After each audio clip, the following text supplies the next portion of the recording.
When I think of my nostalgia for Tales of Berseria, I remember very impactful moments happening that left me in shock and awe. I remember a set of characters dealing with their own internal struggles and teaming up for a powerful quest of revenge.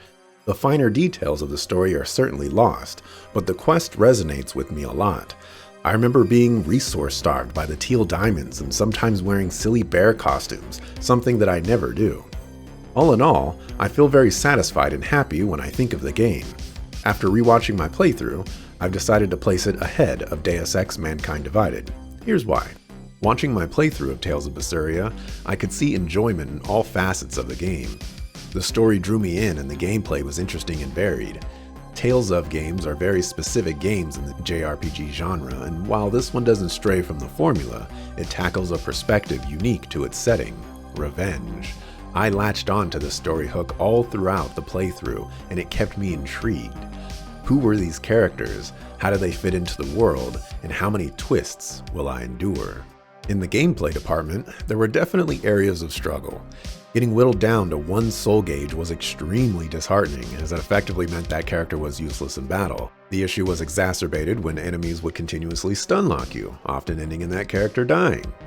I also made an extremely rare decision and bumped up the difficulty of the game for a decent chunk of time, but eventually lowered it due to some frustrating enemies.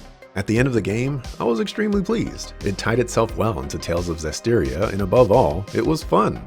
But how did present-day me think of it? Raw talk?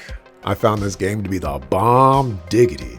Between the amount of fun I was having playing the game to the amount of engagement and joy I had from watching it, it feels unprecedented for a Tales of game. In both scenarios, as a viewer and a player, I was drawn into the story and invested in the gameplay, and I just love that this was the outcome. From the gameplay department, there were only a few things that would wear me down. Firstly, the geoboard was just annoying to control. Second, the soul gauge in combat caused a lot of unfortunate moments, specifically when I had 2 or less. Stuns became the bane of my existence, and it was clear that after a certain point in the game, enemies were spamming it. When it came to the story, I was honestly enthralled. The first hour of the game was such a wonderful setup to lull me into a false sense of security.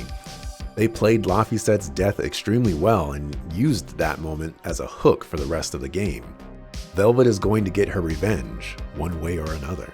It was just one big journey of when and how we're going to get our revenge, and I loved how the other characters were on board with it. The characters were diverse and felt unique. Magilu, Eleanor, Aizen, and Rokuro were great to hear and added so much to the game for me. Honestly, I don't have anything else to add. This game was awesome when I played it, and it was awesome when I watched myself play it. This might be one of the strongest Tales of stories out there, and I can certainly see it hold up to some of the best games of the bunch. It hit all the right beats and had a great cast to elevate it even further.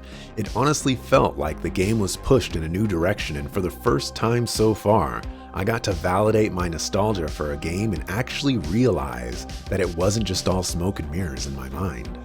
Based on memory, I ranked Tales of Berseria 46 out of 117. And I think that could be an accurate placement down the road, but so far, it has been the best game since starting Pantheon. It could very well be one of the better Tales of games out there for me, so it should come as no surprise that this defeats Ni no Kuni: Wrath of the White Witch and Deus Ex: Mankind Divided. Game was great, yo.